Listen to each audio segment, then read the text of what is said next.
In this video, we unbox some incredible historical artifacts, including the first government-issued map of Florida. Did someone say Florida? And the second oldest map of Florida ever made. If you'd like old historical artifacts like this, make sure you leave a like and subscribe so you never miss out on a video. Let's get into it. Vintage map, is it vintage now?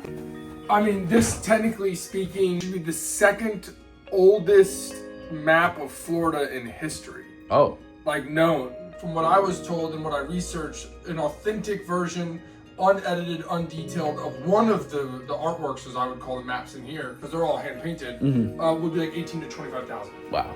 Yeah, this is the second oldest known map to date on record, I believe. That's nuts. Sure, I'll get eaten alive in the comments. I did do a little bit of research before I bought like a $7,000 map, but for the most part, I try to buy anything that's nautical or anything Florida related, hence Cuba right there. How many maps do we have in here? I don't remember what I bought. It's always the best package to open. Man, I'm super stoked for this. All right, I guess we'll just go with this one first. Yeah, be careful not to break anything.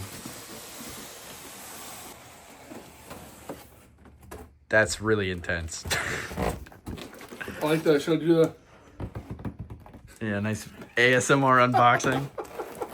Oh, come on! There's too much protective stuff on this box. Got him! We need to get that like super close. We can see like the molecule and the tape ripping. That takes a crazy lens. Does it? It's just so long. The sound of it. Why does it look so weird? So this map is actually from Jacques Le Monet from 1591, published in Frankfurt. One of the earliest and most significant since 16th century maps of Florida and the southern eastern portion of the colonial North America, what would become the United States some 200 years later. What the heck? That's awesome. 15 when? 1591. 91. As you can see, they miss a little bit of Florida. They still have Lake Okeechobee in here. I would assume this is kind of where we live today in this area. Slightly confusing. Slightly confusing. They have monsters, which is apparently pretty common for there to be monsters on maps. Sea monsters. That does just look like a weird, large Goliath grouper / snake, but Yeah, I don't know what they saw that looked like that, but good work. if I was spending 4 to 5 months on a voyage across the sea, I'm pretty sure I'd see some weird stuff too. I mean, think that's a Florida map of Florida 200 years before Florida became the state of any country called the United States of America. That's insane. So I mean, just think now, like having a map of Florida 200 years ago from today, that'd be 1825. Yeah. This was 200 years before America was America. This was 170 years before Benjamin Franklin was even born. Yeah, like that yellow dye is probably made out of a flower. Yeah, or some type of fruit. Yeah. Or a fruit. What fruit is yellow? Pineapple. Would pineapple do that? Huh? I don't know if it has enough pigment. Maybe orange. Maybe an orange. That's a slight orange, like a watered down Maybe orange. Leave it in the comments. What are your thoughts? Yeah, I'm not an artist, right, at all, so I don't know how they made colors in ancient times. I mean, I guess you wouldn't call it 1500s ancient times, but I mean, they didn't have ChatGPT, so. That's ancient to me. Yes, Isaac, I am older than Google. So this one, I will give them extreme props for safety. Yeah, this is a lot of protective covering on this. That's good. And for the framing. Are you ready for this? Yeah, let's do it. Wow. So this is actually a map from the 1700s from Munich. Looks like the top of South America and Cuba. It's of the Caribbean by Hinrich Scherer. Depicts an intricate layout of the islands, ports, and colonial territories known collectively as the West Indies along the Gulf of Mexico, part of Central America and the northern coast of South America. The map reflects both geographical knowledge and Jesuit missionary concerns of the early 18th century, which I think that's pretty epic. The picture at the top right is awesome. Yeah. Like there's not a whole ton of depictions of like a active port from this era, so it's very cool to see. And clothing. It's just crazy to think that this map and this map are a little over 100 years apart. That's nuts. They look so cool too. And not only cool, I mean, like, don't get me wrong.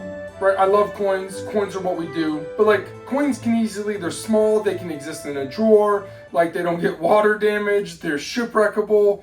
Yeah. But maps, these were parts of massive books that would have been used to navigate the world at that time. Yeah.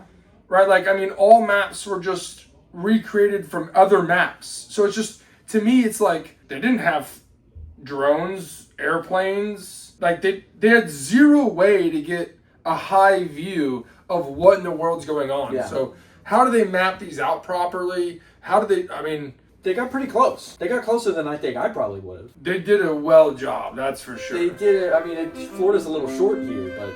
It is, which, I mean, and keep in mind, how do we know 200 years ago that's not just how Florida was? I mean, if you look at an active map now of the Everglades, technically speaking, that's all marshland. Yeah. Right? That's all from Lake Okeechobee that washes down. So who's to say 200 years ago we didn't have a crazy hurricane a month before this guy showed up to Florida? Sure. And that whole part of the Keys was practically underwater. Yeah. And not only that, I mean, you just went to the Keys. I mean, from this office, that's a 5 to 7 hour drive. Yeah. So, I mean, most of that land down there is just running on bridges. What's crazy to me is they got the Bahamas in Cuba, right? Like, now you can see that Cuba is depicted pretty large, but I mean, look at that one compared to like that one. I mean, that's pretty good through and through, you know, of Cuba. So, and then you got another one of Cuba right there. So it's pretty crazy how these are all from different time periods within 100 years apart in different languages from different countries. Yeah. So to answer your first question, we have 3 maps. Gotta get them protected. That is part of collecting old artifacts and stuff like that.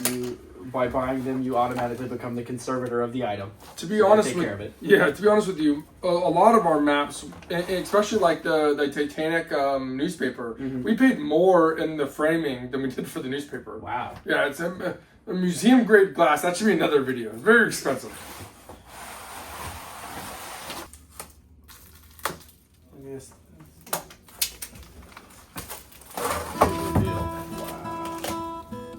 Dude. Did someone say Florida?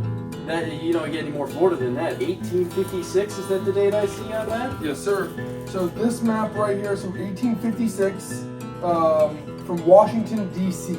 General Land Office is the one that did this. This is the earliest land survey map for the entire state of Florida, conducted by the U.S. government in the years between the Second and Third Seminole War. This official 1856 map of Florida was produced to accompany the annual report of the Surveyor General documenting of the process of federal land surveys across the state. Published under the authority of the General Land Office and approved by the Commissioner J.A. Hinrich, the map presents Florida in the context of mid-19th century expansion. That's awesome. They did a very good job of mapping Florida out. Ding ding ding, great job U.S. government! We found something you can do! They did one thing. You can create maps! They did one thing 150 years ago. Maps! Can you guys in the comments tell me the difference between 100 years ago and over 200 years ago? One map that was created in 1591 and the other one that was created in the 1850s during the Seminole War. I think this is pretty crazy. Yeah, that's like a before and after picture, pretty much. It's crazy to think that this is older than the United States of America. The land was always there, I guess. I mean, if I'm not mistaken, one of the first colonies in the United States of America was Florida? It depends. St. Augustine? That's the... I think there was another one in Virginia that was... I don't know, correct me in the comments, guys. Was it Virginia or was it St. Augustine? What's a colony? Are we talking British colony or just colony in general? I think the first colony of the United States... I know the oldest city in the United States was St. Augustine, I believe. The oldest British colony, I think, was... Florida would be a Spanish colony, I would presume. Yeah, which I don't think... Florida wasn't a part of the original 13. It's been a while since I've been to St. Augustine, guys. This used to be a school grade field trip. But find me in the comments. Let me know what you think. Or cut this out altogether. I'm right. I think you're probably right. That's where they landed first. Like, that's where the first people landed. Because that's where Ponce de Leon found it. Yeah, but that's Spanish. I don't think that would count as an American. As in, like, it's the first place in America that was founded. It was sure. Like, was St. Augustine. Like, that was it. Yeah, it's the first and then place it was like, on modern day America where people landed. Yeah. I'm fine with that. Hey guys, I hope you enjoyed that map unbox. It was really fun to do. If you did enjoy it, go click this video right here. It's another unboxing where we did a bunch of shipwreck coins. It's a very fun watch. Or you can go over here and watch the interview I did with Jeff Garrett. He's a very well-known dealer in the industry and actually edits the Red Books. It was a very cool video to watch. But anyway,